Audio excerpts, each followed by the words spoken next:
On the Chamber Facebook page? Yes, go to Pearland Chamber of Commerce, and then you'll see the live button, then you can share it. Right. Blue line's coming. And I see it. We are live. Live. And then you'll see the live button, then you can share it. Okay, everybody. Awesome. If you will just share it to your page, I am doing that now.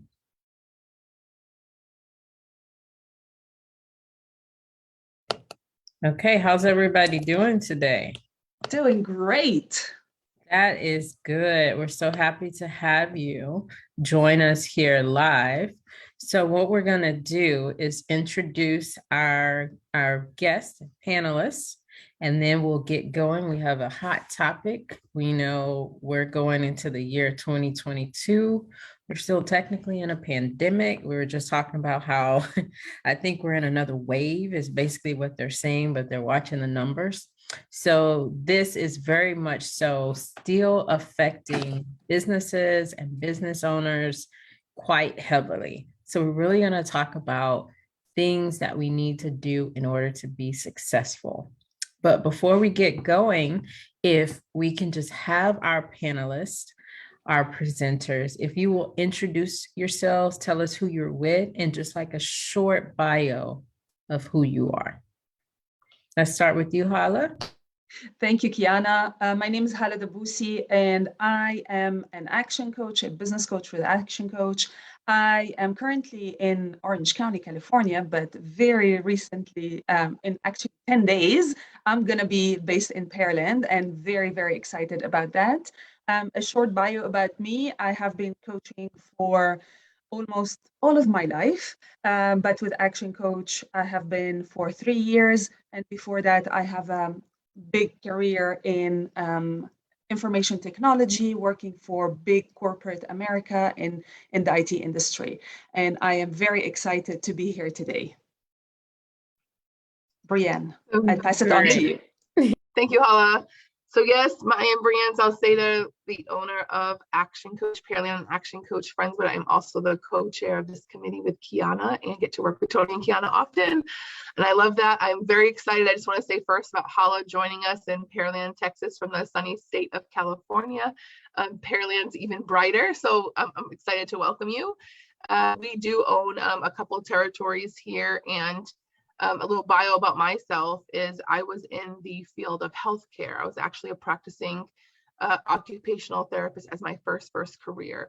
And what I did was love making people that were paralyzed move again when they thought they had no quality of life. I found that same passion about maybe 12 years ago in business and became wildly obsessed with learning business and how I can make business owners that feel stuck or have dreams and goals and want freedom of life in business by using business as a tool, making that come to life. So happy and excited to be here. I will say that my dream is coming true with Hala coming to Pearland because we are both rookies of the year in the North American Action Coach world, both our first year. And so being women in a male dominant industry and getting rookies of the year, I was like, we got to be together. So excited to change the lives of business owners in the Pearland, Houston region. So excited to be here and teach today on knowing your numbers in 2022. That's awesome. And I'll just say girl power. I love it. I love to see we love men too, but there is something about girl power. Yeah, and it's spreading all around. I love it. I love it. Okay. And so we also have Tony from the Pearland Chamber. If you'd like to introduce yourselves and tell everybody what you're doing over there. Hello. Let's see. Let me unmute. We can hear you. You can hear me? Okay. I just had some. Oh, it did. I'm sorry. Good morning, guys. Tony Volley here with the Pearland Chamber of Commerce. I am a Vice President of Business Retention and Expansion here, and I work closely with Brienne and Kiana. I'm excited to work with these ladies and to learn from them each series. So I'm excited to see what 2022 is going to bring. And welcome. Awesome. Thank you. So our talk for today is measuring success in 2022. It's all about the numbers. So before you ladies begin with the presentation, we're talking about how we can measure success. So where do you guys think that we should start? So share what you think would be like our first step. Awesome. Thank you, Kiana, for asking that question. And Hala and I did speak before we knew we were going to have the ability and opportunity to come speak today. And we're like, okay, we have to consider that we have less than an hour and there's a whole bunch of things in business to measure. So we wanted to start with what is the most important, and we've kind of created a list of things that we think that we could share with you this hour. So first, many people typically think that one of the most important things to start measuring in the company is people. So a lot of times, a lot of business owners or business leaders or managers are saying, I want more out of my people. I want to make sure they're productive and I want to make sure they're efficient and effective. And that's a great thing to measure. And we're going to get to that later.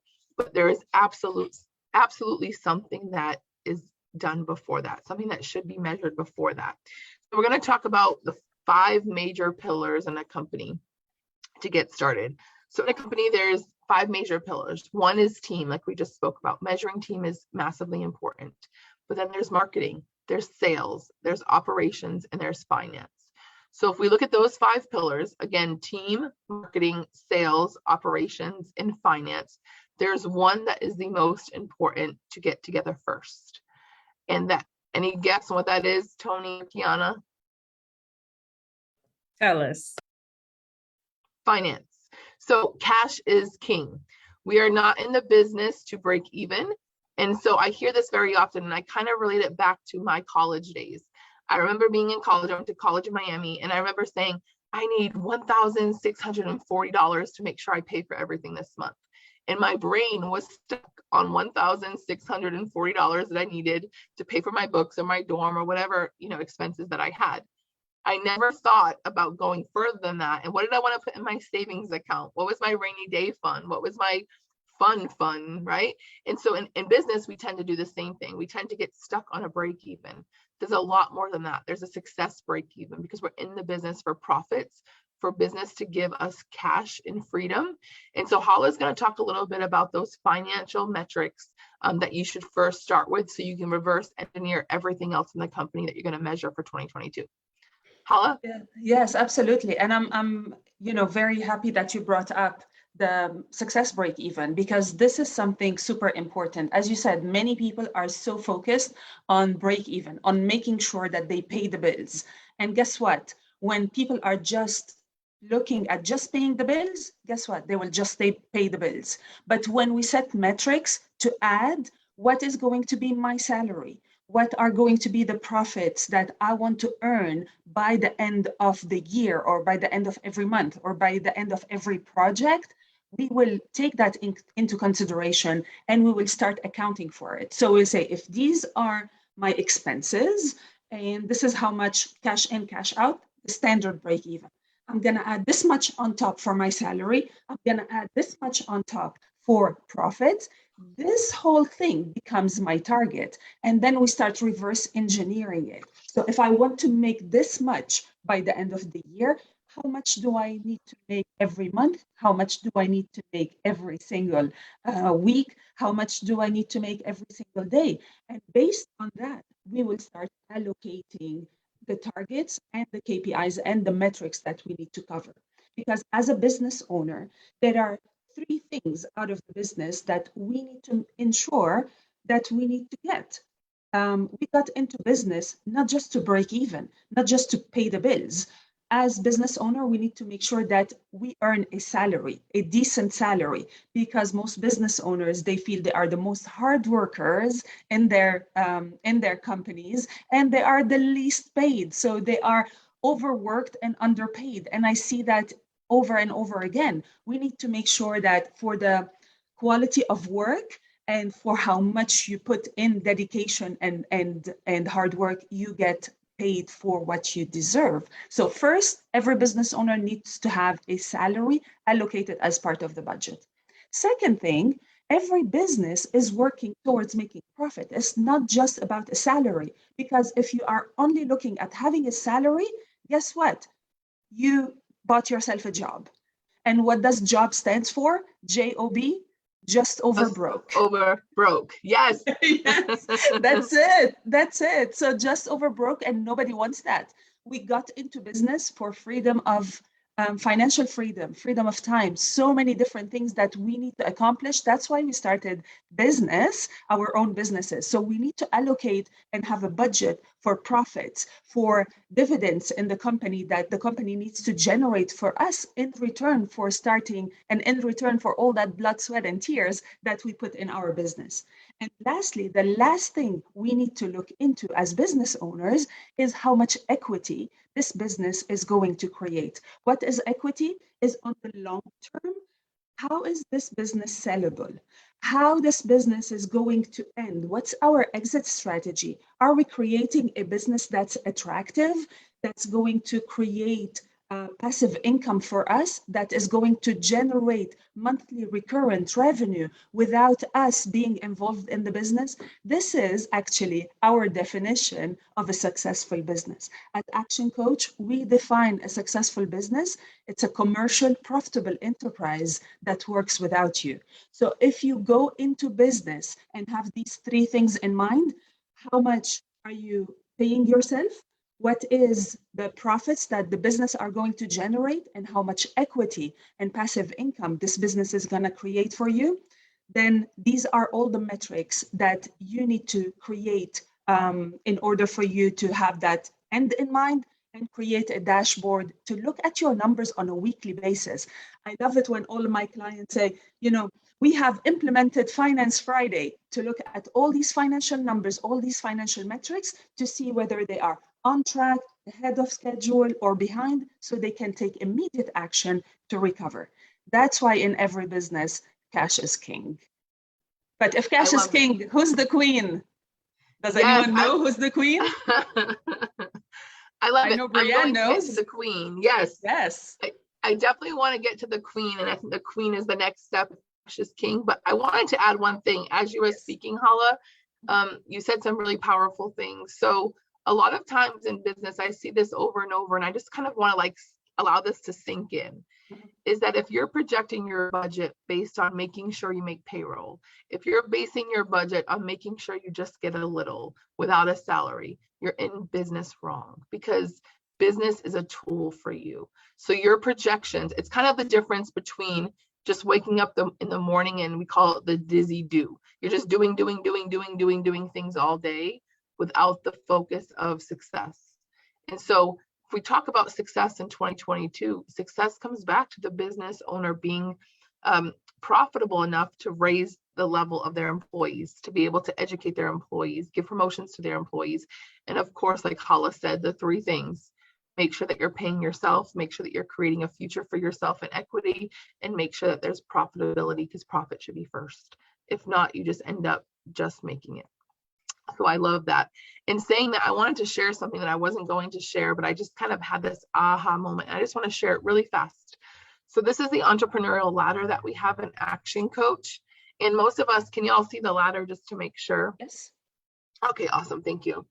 So we all start off in life as students. We then go to employees, where we're earning money from having a job. We then go to self-employed. This is the part that Hala was talking about. That's a job, just over broke. If you don't get up and do the work, you don't get paid. Unfortunately, this is truly one of the reasons why I went into business coaching, is that many business owners get stuck in being self-employed, not seeing beyond it and not seeing the true success of owning a business. And we'll ask many people, are you truly an entrepreneur? And they'll say yes. I'm like, well, let's show the definition in the Action Coach world of that. So after self-employed means you're becoming a manager.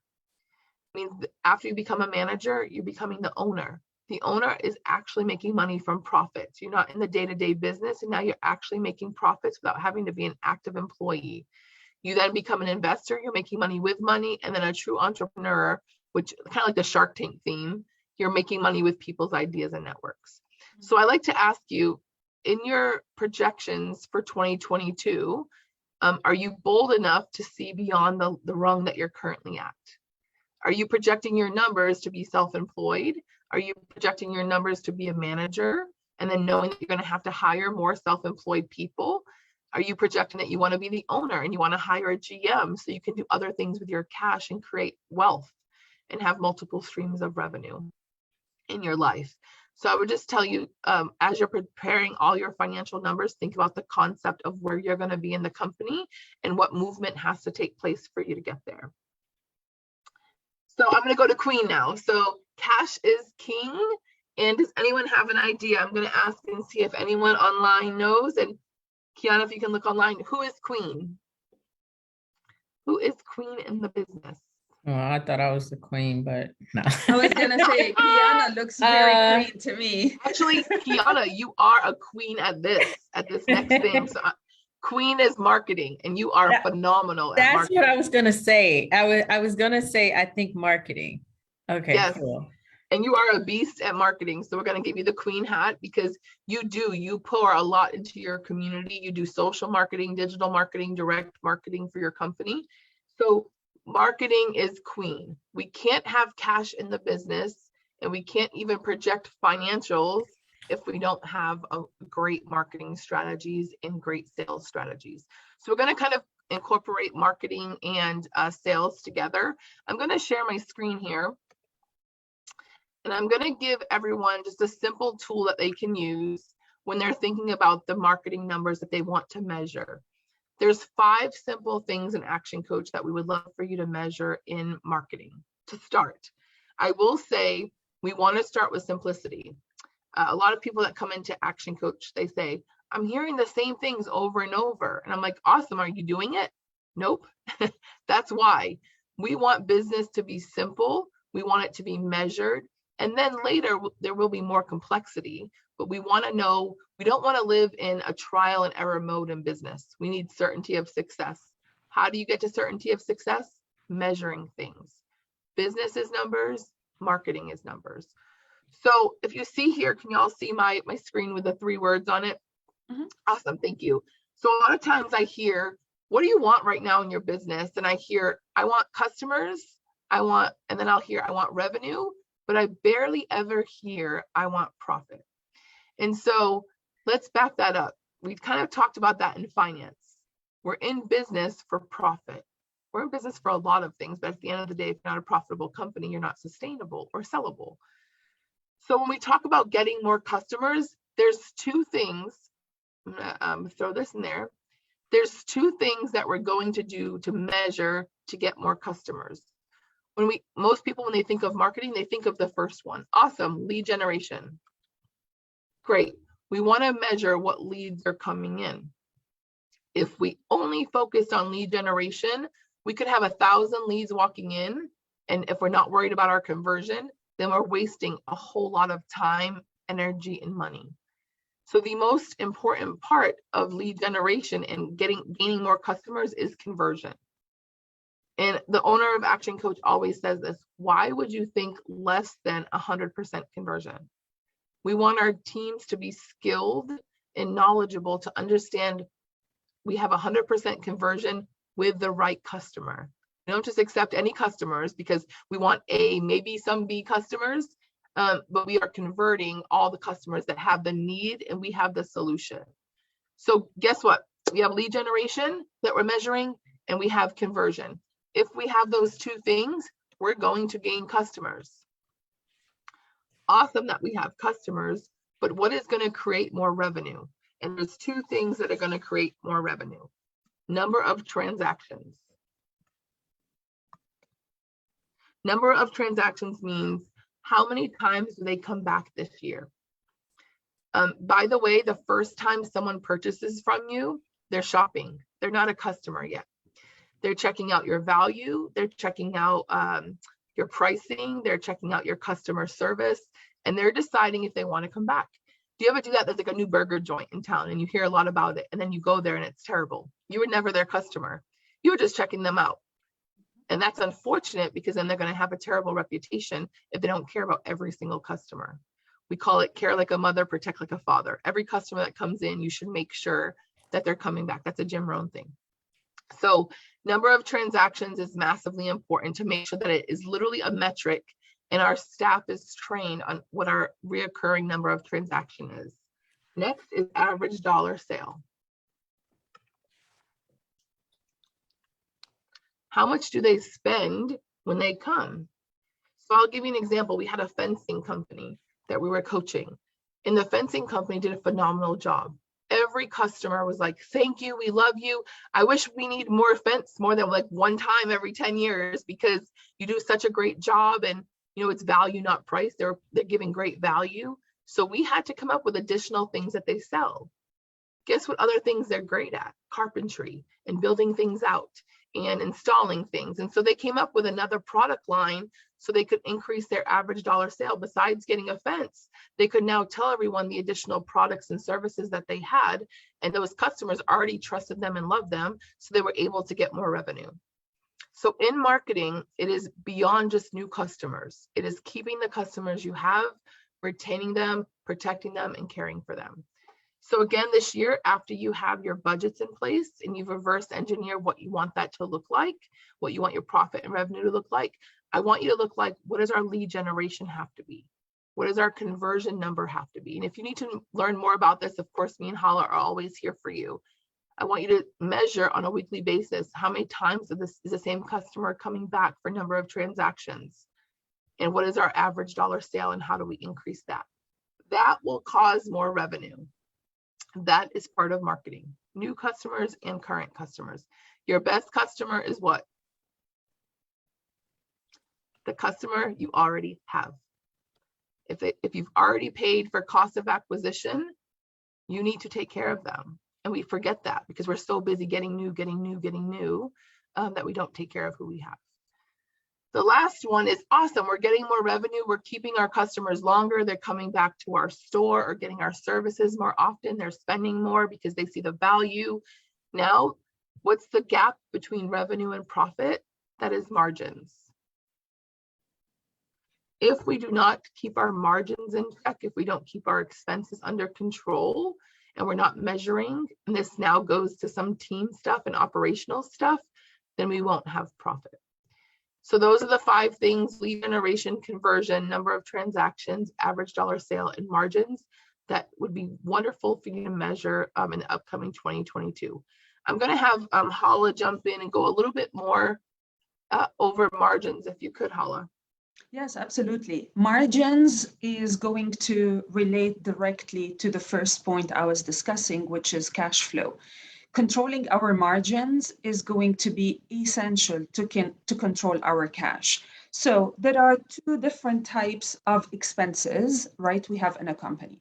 Every company has their cost of goods sold and they have their overhead. What is the difference? So the first one, the cost of goods sold, are expenses related to a sale. So unless I have to sell a certain product, I don't have this expense. Like, for example, a baker, they will not have cost of goods sold only if they sell their bread. So for example, their flour, their sugar, their yeast is cost of goods sold. So everything they have to spend related to a sale.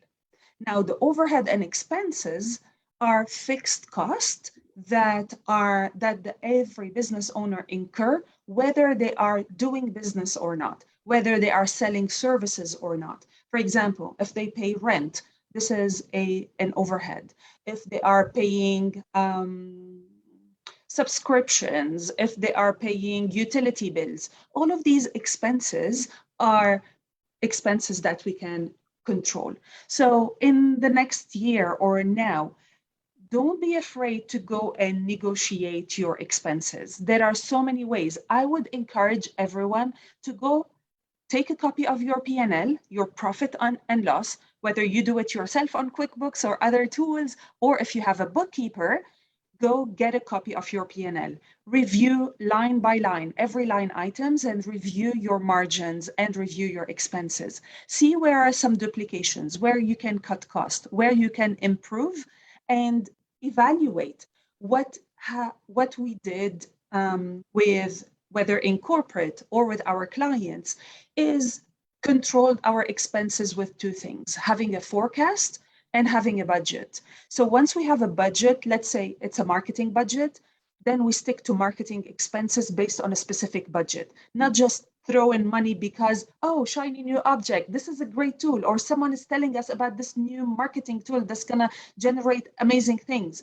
Great. If we have allocate the budget for it, great. Other expenses could be, what other expenses, Brianne, do you think, businesses have that they can cut costs most times? I was going to say, not just cutting, thank you for the question, Hala, not just cutting costs, but you said something that was really important. What is the average marketing spend that a company should have in order to acquire new? And the typical range is 6 to 12%. That you should be spending 6 to 12% of your revenue to acquire new clients.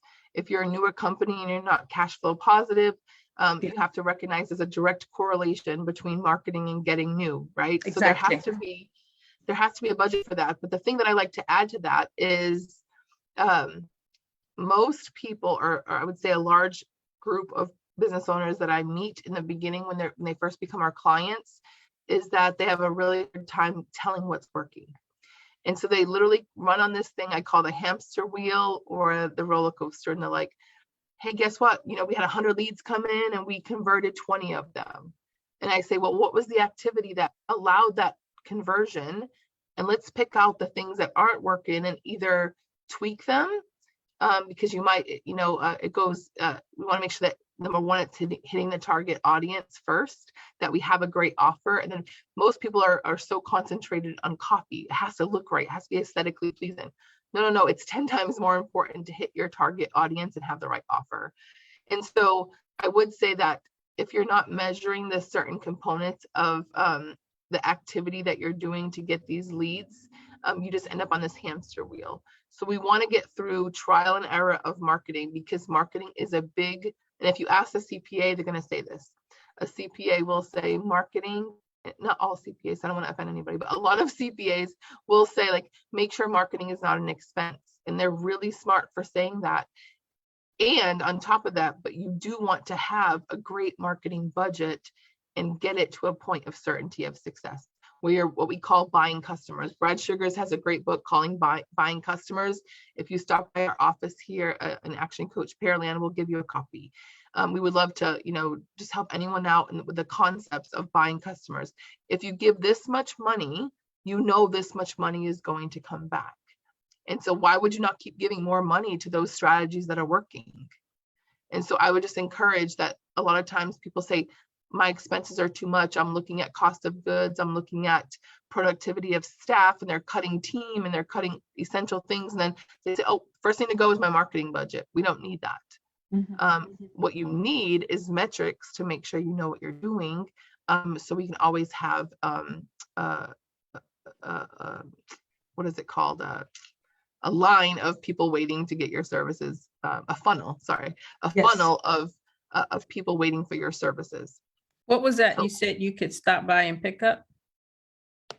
Yes, you can stop by and pick up Buying Customers. We have a whole entire, it's always the first book that we give to all of our clients. So if you ever stop by Action Coach Pearland, feel free to come on, jump in and say hello, and we'll give you a copy of Buying Customers. It is one of our, it's awesome. It's one of my favorite books to give away because it teaches you the simple concepts of measuring. And we want everyone out there to at least start with measuring. Yeah, exactly. And measuring is going to be key. Measure what matters. If this is something important for your organization, then you have to measure it in order for us to be capable of improving, fine-tuning, testing and measuring and tweaking in order for it to be perfect. But with your margins, everything can be related to margins, and everybody in the organization is responsible for margins. So I would encourage everyone to take a look, understand, allocate a specific budget based on the numbers that you have studied in your organization. For example, do you know how many strategies do you work on for your conversion rate? How can we improve it? Do you know how many transactions are being sold? And then based on that, then the key things is control your expenses, and if possible, improve your pricing structure so that it allows for multiple, a bigger share of wallet and a bigger market share. So these are the two things that I would highly encourage people to look at when it comes to margins, is look at your budget and look at your forecast and make sure you have you control your expenses and you increase your activity in terms of sales and conversion and studying your numbers. Awesome. I'm going to jump into the last pillar. So we've talked about finances. We've talked about having a budget and a forecast. Again, if you need help with these things, Hala and I and our team of coaches will give a 2-hour session to anyone that's part of the chamber or listening to this to at least get you going. We call it a 2-hour business strategy session. It is important for everyone in the community to measure. And the more you measure, to be honest, when you come in and say, hey, I get to measure these things, if we can increase your business, it literally is what we love to do. So if you need help with some tools, you can definitely call us. You can go to Connect at Action Coach. Actually, I'll put it in the box here so everyone can have the number and the email. And we will do a business strategy session with folks to make sure that they at least have the tools if they don't understand parts of finance. A lot of people are fearful of numbers.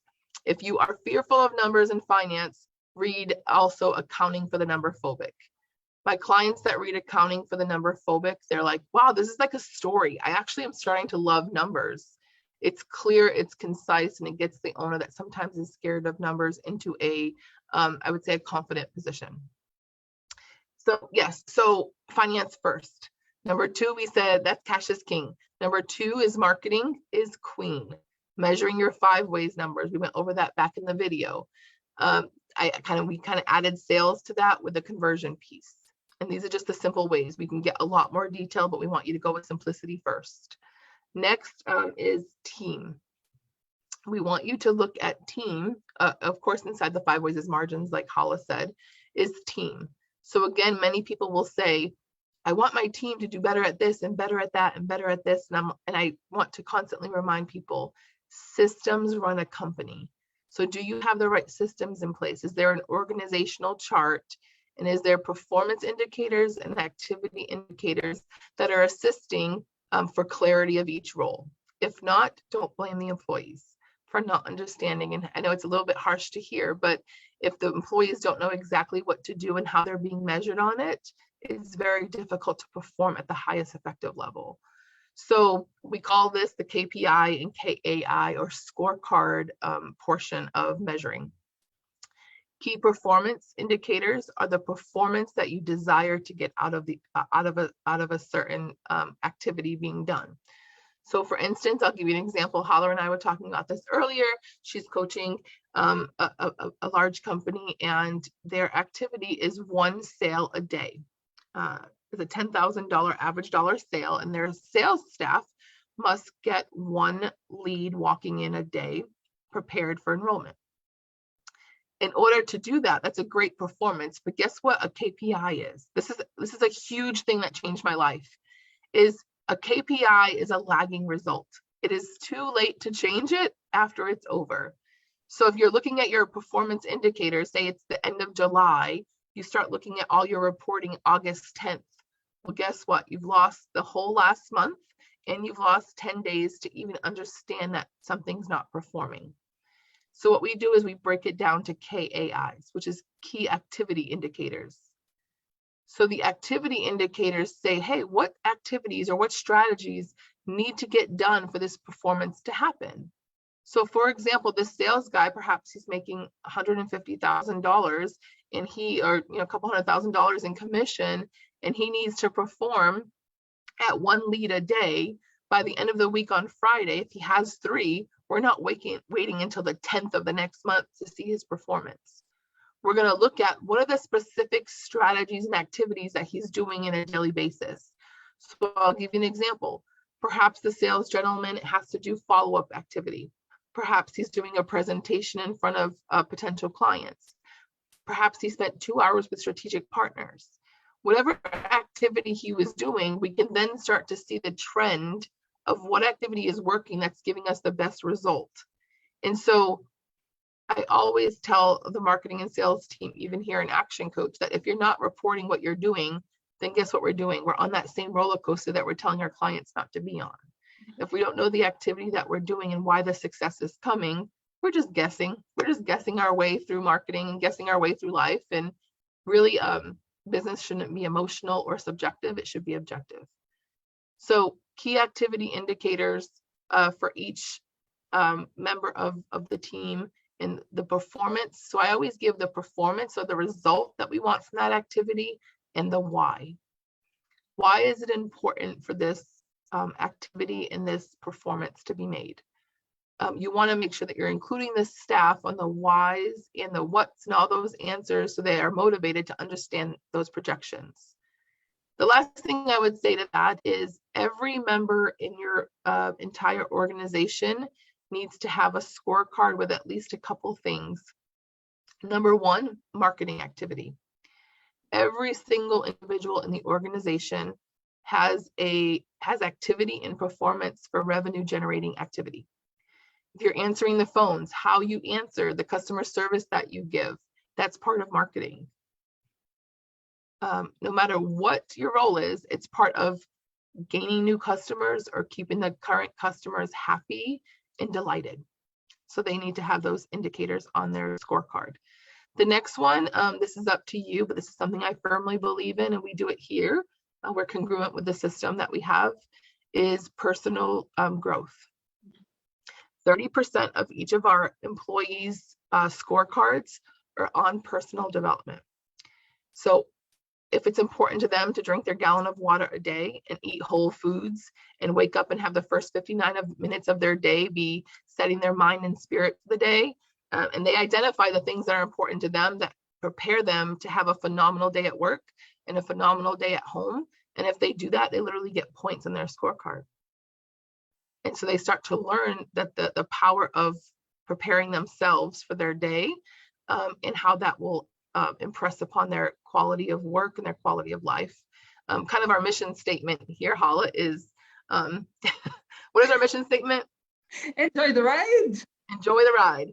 If you are not enjoying what you're doing, if your team is not enjoying what they're doing and they're not given the motivation to become better or elevated personally, professionally, and financially, then you got to dig into those scorecards and those activities that you can do as a company.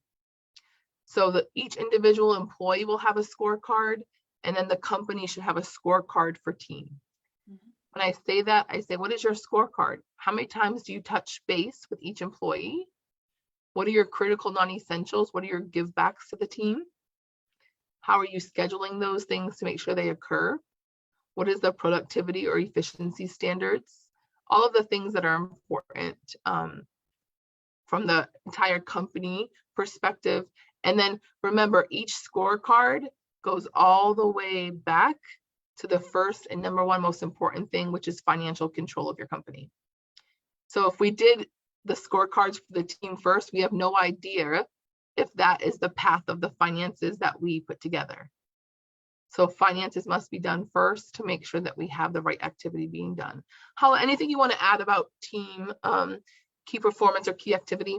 Yeah, definitely. I would like to add, when it comes to the key performance indicators and the key activities, we start with the organization as a whole, and then every single individual should be mapped out to achieve that ultimate goal of what the organization should deliver. That's the primary objective of the organization, and every single goal and every single metric should align to that. Let's say, as an example, if we had everyone's role in the company is to align with how many new clients and retention of clients and delivering a distinguished level of service. So once we have that, we will be, when we are clear on our vision and mission and objective as an organization, we will be able to cascade it down to the rest of the organization so they know and understand how their role aligns and help achieve the bigger goal. Even when we talk about, let's say, margin and cutting costs as an example, it can be the responsibility of the top level executives or the CEO or the founder or the president to see variant ways of how can we cut costs and improve our margins. But this also, if we have a receptionist, a KPI to align with that role is maybe to make sure that all the lights are off every night. So every single person will have certain KPIs that align with the primary objective of the company. So many times I see big disconnect. So there are individual goals that are not really related to the big company role, and this needs to be aligned and it needs to be mapped out so that everyone is rowing in the same direction. Awesome. So to wrap up, I would just say that, again, if anyone wants to have a 2-hour business strategy session, of course, we would love to have you here at the office. And if you need specific tools to get you through some of this, it is not easy the first time that you do it, but clarity is peace of mind. Like, it literally is the best feeling when we see someone come in and they don't have measurements, so they don't have predictable, cash flow, or they don't have measurements for the next month or the next year, and they start to understand these things. They breathe differently. The last thing I want to say to that is, speaking of breathing, because it just came to the top of my head, is that many business owners, and so if I could wish anything on anyone this year, as far as the business owners and as the new year is rolling around, is that business owners have become entangled with their business. I'm not sure if I choose that entangled word because that's been a thing, but anyway, business owners have become one with their business. What this means is that there's no breathing other than the pulse of your business and the pulse of your heart are literally running together. And so if I could wish anything, it's that you are a separate person. You are living, breathing. You were birthed to be a human, not just to be a business owner. So if you're taking on the stress of the company and you're taking on everything that's going on with the company at home, we got to recognize, how do we take you away from that? The business is a living, breathing entity. The business will live and the business will die. We will live and we will die. And if we're always together in that, there's no clarity of life and clarity of business.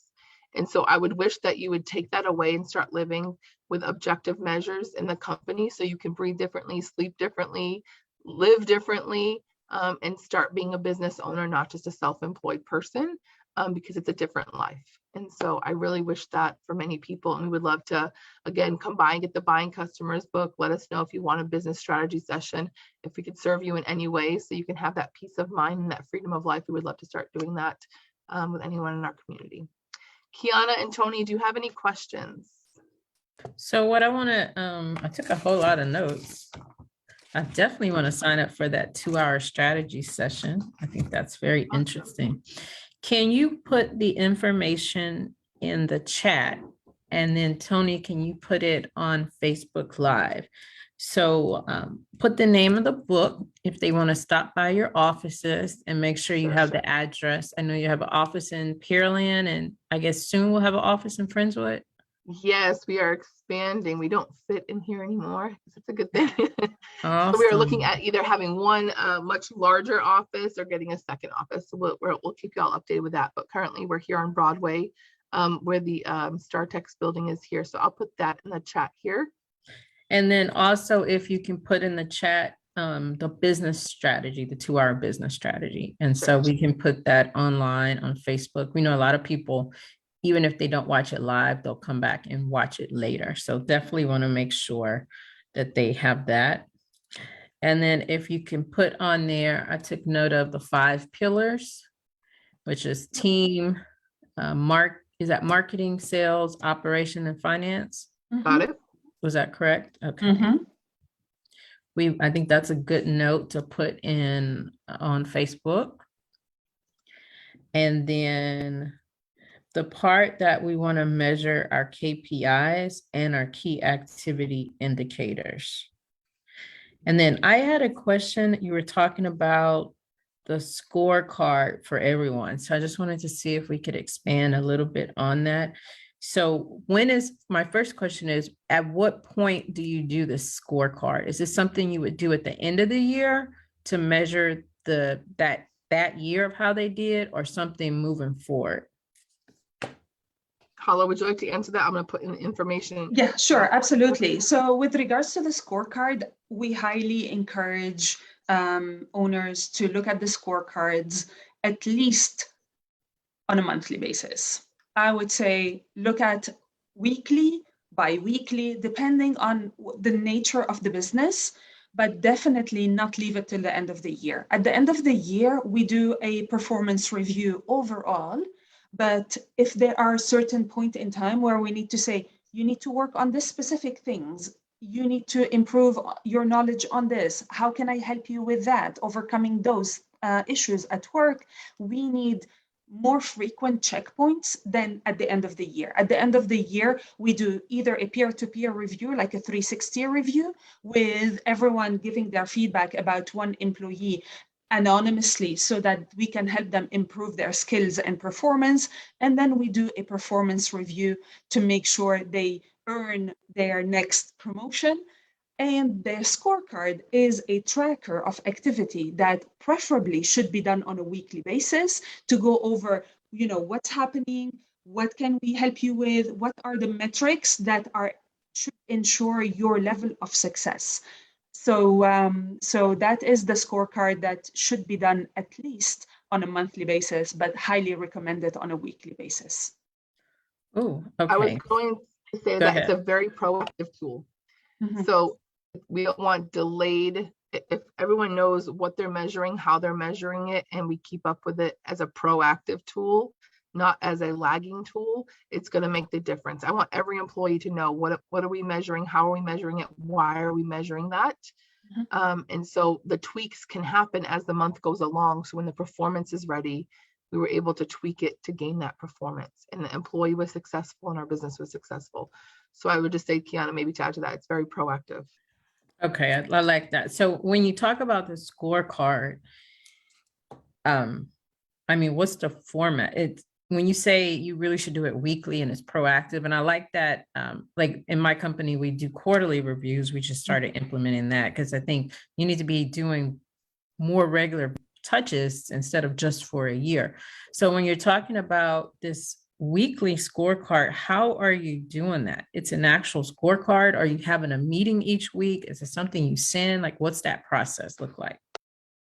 I can speak on that, and Holly, you can add to that. So it is dependent on the company. We want you to figure out which way you like as a company. It's your business. We will recommend several ways. One way that we currently do is digital dashboards. So having dashboards where the staff can come in. Google Docs is perfect because you can add things in there and you can get access to certain folders for certain employees. They go and log their results. And sometimes peer accountability is good too. If you want to share it with the peers, the big dashboard, or you can, say that I want it to be individual. It's up to you if you want privacy. So digital dashboards, or they can just elicit their own report and send it in by a certain time and day. I also encourage Lions meetings. So we do Lions meetings, which is where they have a digital dashboard that they report on, but we also do Lions meetings to make sure that they're prepared for the week. So a Lions meeting is LION. L stands for last week. So how did last week go? Tell me your wins. Tell me some exciting stuff that happened last week or since the last time we met. Because if you do this twice a week, it'll be since the last time we met. I stands for issues or challenges. What is inhibiting you from achieving your goals? Are there any tools we can supply you? Do you need education? What do you need to make sure that you are accomplishing the target on your dashboard? O is for opportunities. If you see something as a company or an organization, as leadership, as peers that we can get better at, please tell us those opportunities. And then N is next week. So what is your next focus for the upcoming days after this meeting? The other thing I was going to add to that is with the Lions meeting, I like them to be prepared. So it's not just shooting off the tongue. I realize that when we have a Lions meeting, they just know that they're coming and it's going to be LION. Like, last week was okay. They literally have to write a report on it because I want them to sit down, stop, and focus. And quality of the information in that meeting is important, not just the time, not just the having the meeting, quality of meeting. And so we really focus on quality of information that each employee is bringing to the table. The last thing I was going to say on that, on our digital dashboard, just because it's fun, we call something setting your RAS. Your RAS is your reticular activating system. It means that you're kind of like the secret of life. Like, I'm putting this out there because I want to get this. So the number of points that our team gets to make in a day is 2022, because we're like, whoop, we're going to kill this thing in 2022. Let's set our 2022 goals. So they have so many points they can collect in a day. 30% of their points come from personal development, like I said, and just by doing other activity, they can gain 2,022 points. So we just do fun stuff to ignite the staff, and if they want certain bonuses or they want to achieve certain commission, we put other like things in their daily life that will allow that to happen on their daily report. Those Lions meetings also help them stay on track and prepare to, that it's just not self-reporting, that we're igniting them with tools, resources, and time to make sure they're successful. And did you say there was an S? Lion, it's a Lion meeting, Lion. Oh, okay, gotcha. Okay, and can you put that in the chat too? I think that's good to put Sure. in. Okay, I'm adding great. all this stuff for you, Tony. That is some good information, especially for us business owners. I know one of the things I'm really doing, I gotta have my schedule really light over the next couple of weeks because I'm digging in very deeply and planning for my 2022 year. So just really planning on, being successful and what that's going to look like. So I'm very, very excited we were able to come together. Do you ladies have any closing things that you want to say? We have just a few minutes here before we log off. I would like to add one thing. Kiana, you just said the, mic drop moment of the call, and that is planning. I would encourage everyone to put together a plan, an activity list, what they want the end of 2022 to look like, and reverse engineer it so that they can achieve it. If we just don't put it in writing, well, guess what? It's just a wish. So think about it, put together a plan, and then start executing on it. So thank you, Kiana.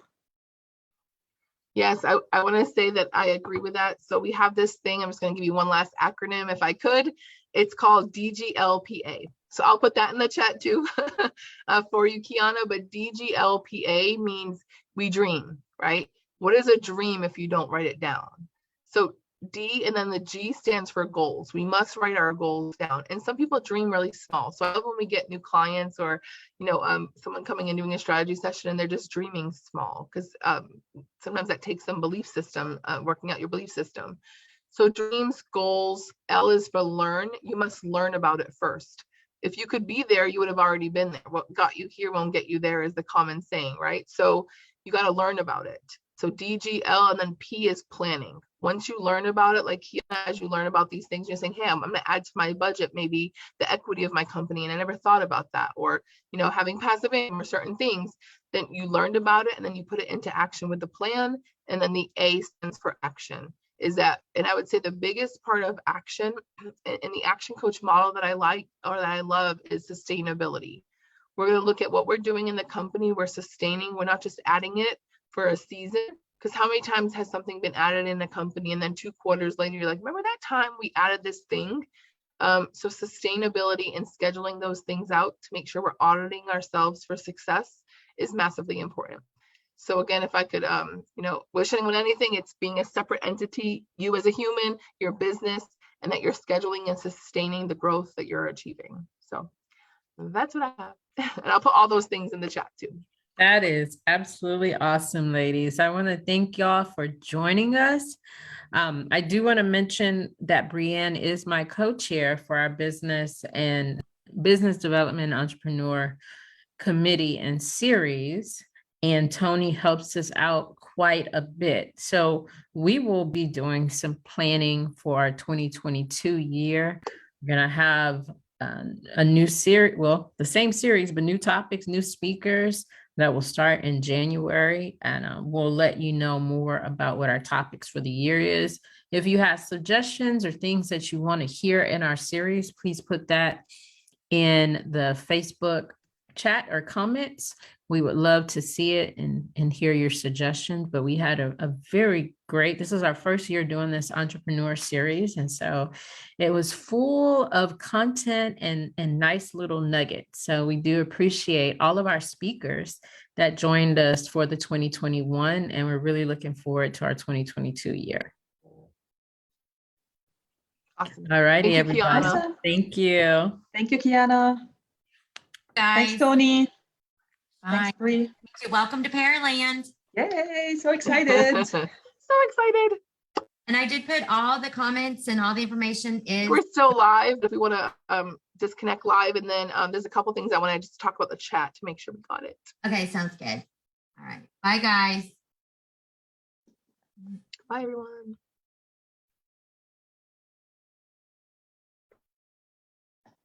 Okay, we should be not live. Oh, no, it's We are live still. it says still we're live. still live. Hang on.